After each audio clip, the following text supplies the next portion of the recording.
नमस्कार मित्रों, कथा मंच में आपका स्वागत है। कथा मंच के माध्यम से आज मैं आपको बताने वाला हूँ कि कैसे एक यूनानी आक्रमणकारी राजा को एक बौद्ध भिक्षु ने धम्म की शरण में ला दिया था। दोस्तों, आज हम बात कर रहे हैं भिक्षु नागसेन और राजा मिलिंद की। राजा मिलिंद, जिसे इतिहासकारों ने अलग अलग नामों से पहचान दी है। मिनांडर उसका प्रमुख नाम था। उसे मिनेंडर और मनेंदर के नाम से भी जाना जाता है। बौद्ध साहित्य और इतिहास में मिनांडर को मिलिंद के नाम से जाना जाता है। मिनांडर अथवा मिलिंद ही वह पहला यूनानी राजा था जिसने बौद्ध धर्म को अपनाया और वर्तमान भारत के उत्तर पश्चिमी क्षेत्र पर राज्य किया। उसके राज्य की सीमाएं पंजाब, हिमाचल और जम्मू से मथुरा तक थी और उसकी राजधानी थी सियालकोट। भारत में राज्य करते हुए बौद्ध श्रमणों के वह संपर्क में आया और आचार्य नागसेन से बौद्ध धर्म की दीक्षा ली। उसके चलाए सिक्कों में धर्मचक्र प्रवर्तन का चिन्ह हमें बनाया हुआ मिलता है। मिनांदर को मिलिंद बनाने में सबसे बड़ा योगदान था तो वह था भिक्षु नागसेन का। भिक्षु नागसेन से प्रभावित होकर मिनांदर ने बौद्ध धर्म स्वीकार कर लिया था। भिक्षु नागसेन के बारे में बौद्ध साहित्य और इतिहास में यह कहा जाता है कि वह सर्वस्तुतिवादी बौद्ध भिक्षु थे जो लगभग 150 ईसा पूर्व में कश्मीर के आसपास कहीं रहते थे। उनके द्वारा रचित पाली ग्रंथ मिलिंद पनों में मिलिंद और उनके बीच में जो संवाद था उसके बारे में वर्णन मिलता है। राजा मिलिंद और भिक्षु नागसेन के संवाद के बारे में बताने से पहले मेरा आपसे निवेदन है कि कृपया वीडियो को पूरा देखें, अंत तक देखें। बहुत ही रोचक संवाद है, बहुत ही सीख देने वाला संवाद है। अगर आपको ये वीडियो पसंद आता है तो लाइक कीजिए और अगर आप मेरे चैनल पर पहली बार आए तो चैनल को सब्सक्राइब जरूर कर दीजिए। तो चलिए अब हम बात करते हैं मिलिंद और नागसेन के संवाद के बारे में। मिनांदर ने भिक्षु नागसेन के बारे में बहुत कुछ सुन रखा था। वह चाहता था कि एक बार नागसेन से मिले और उनसे वाद विवाद करे, धर्म पर चर्चा करे, क्योंकि मिनांदर के बारे में कहा जाता है कि उसे वाद विवाद, दर्शन के बारे में बातचीत करना बहुत अच्छा लगता था, बहस करना उसे अच्छा लगता था। तो वह इसी उद्देश्य से एक बार भिक्षु नागसेन से मिलने गए। मिलिंद ने उनको नमस्कार किया और अभिनंदन कर एक और बैठ गए। भिक्षु नागसेन ने भी जिज्ञासु एवं विद्वान राजा का अभिनंदन किया। तब राजा मिलिंद ने प्रश्न किया कि भंते, आप किस नाम से जाने जाते हैं? आपका शुभ नाम क्या है? भिक्षु ने जवाब दिया, महाराजा, मैं नागसेन नाम से जाना जाता हूँ और सभी लोग मुझे इसी नाम से पुकारते हैं। लेकिन महाराज, माँ बाप नागसेन, सूरसेन, वीरसेन, सिंहसेन ऐसे कुछ भी नाम रख देते हैं, किंतु ये सभी केवल व्यवहार के लिए संज्ञाएं भर हैं, क्योंकि व्यवहार में ऐसा कोई पुरुष या आत्मा नहीं है। भिक्षु नागसेन के इस असमान उत्तर से सम्राट मिलिंद चकित हो गया। वह आश्चर्य से देखने लगा और उसने वहां उपस्थित लोगों को संबोधित करते हुए कहा कि देखो, भंते नागसेन क्या कहते हैं कि यथार्थ में कोई आत्मा नहीं है, यथार्थ में कोई पुरुष नहीं है। उनके इस कथन से हमें क्या समझना चाहिए? मिलिंद ने फिर भंते को संबोधित करते हुए पूछा कि यदि कोई आत्मा नहीं है तो कोई आपको चीवर, भिक्षा पात्र, सिंहासन, ग्लान प्रस्थ, दवाइयाँ क्यों देता है? कौन उसका उपभोग करता है? कौन शील की रक्षा करता है? कौन ध्यान साधना का अभ्यास करता है? कौन आर्य मार्ग के फल निर्वाण का साक्षात्कार करता है? कौन प्राणी हिंसा करता है? कौन चोरी करता है? कौन झूठ बोलता है? कौन भाषण करता है? ऐसे तमाम प्रश्न मिलिंद ने नागसेन से पूछे।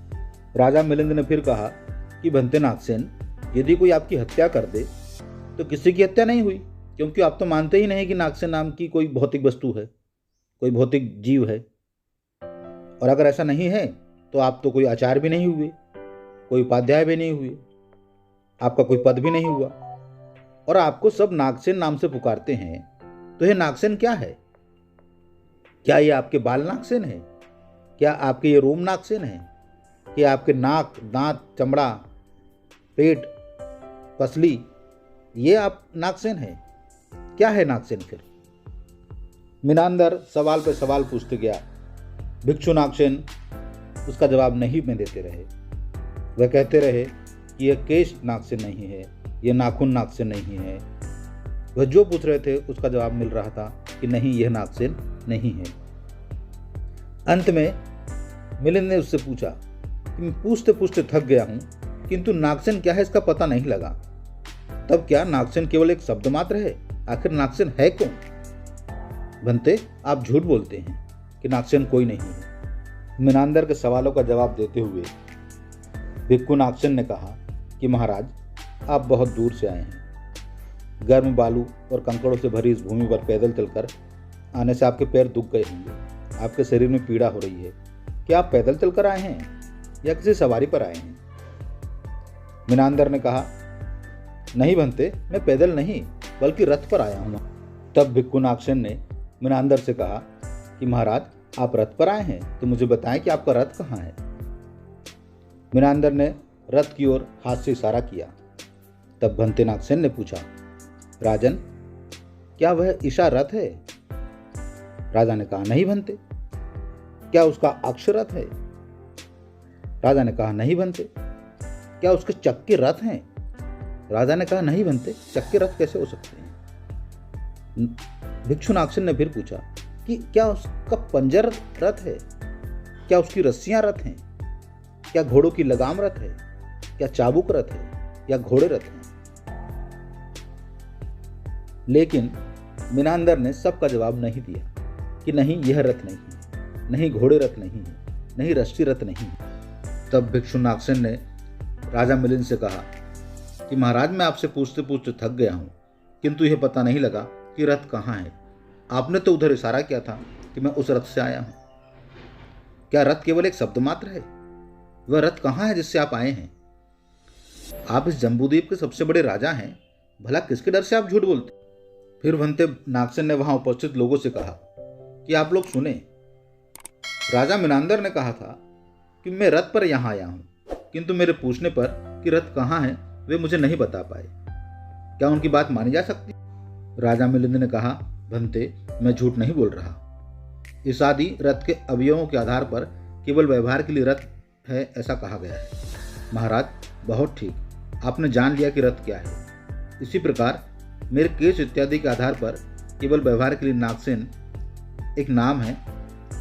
यथार्थ में, परमार्थ में नागसेन नाम की कोई आत्मा नहीं है। उसने नागसेन से कहा कि भंते, आश्चर्य है, अद्भुत है। इस जटिल प्रश्न को आपने बड़ी खूबी से सुलझा दिया। विस्मय हर्षित राजा मिलिंद ने कहा, यदि इस समय स्वयं भगवान बुद्ध भी होते तो भी अवश्य साधुवाद देते। भंते नागसेन, आपने इस जटिल प्रश्न को बड़ी खूबी से सुलझा दिया। मीनांदर ने नागसेन को धन्यवाद देते हुए कहा कि आपने एक गूढ़ तत्व को, अनात्म को समझाने का प्रयास किया जो मैं समझ चुका। भिक्षु नागसेन के साथ में इस परिचर्चा के बाद में मीनांदर ने बहुत सारे प्रश्न किए, बुद्ध धर्म के बारे में बहुत कुछ जाना और नागसेन ने उनके सभी प्रश्नों का जवाब दिया। भिक्खु नागसेन के समाधानों से संतुष्ट होकर वह यूनानी सम्राट मीनांदर उनका शिष्य हो गया। उसने धम्म की दीक्षा ली और बुद्ध धर्म स्वीकार कर लिया और वह मीनांदर से मिलिंद हो गया। तो मित्रों, ये थी मीनांदर और नागसेन के संवाद की कहानी। इसी संवाद की वजह से एक आक्रमणकारी राजा, एक यूनानी राजा भारत की भूमि पर आकर बुद्ध धर्म से प्रेरित होता है और एक भिक्षु उसे जीवन के बारे में बताता है, धर्म के बारे में बताता है, अपने अस्तित्व के बारे में बताता है, अनात्म के बारे में बताता है और वह उससे प्रभावित होकर बुद्ध धर्म स्वीकार कर लेता है। दोस्तों, उम्मीद है आपको यह वीडियो पसंद आया होगा। अगर पसंद आया तो कृपया लाइक कर दीजिए, कमेंट कीजिए। अगर आप मेरे चैनल पर पहली बार आए हैं तो चैनल को सब्सक्राइब जरूर कर दीजिए। जुड़े रहने के लिए, अंत तक वीडियो को देखने के लिए धन्यवाद।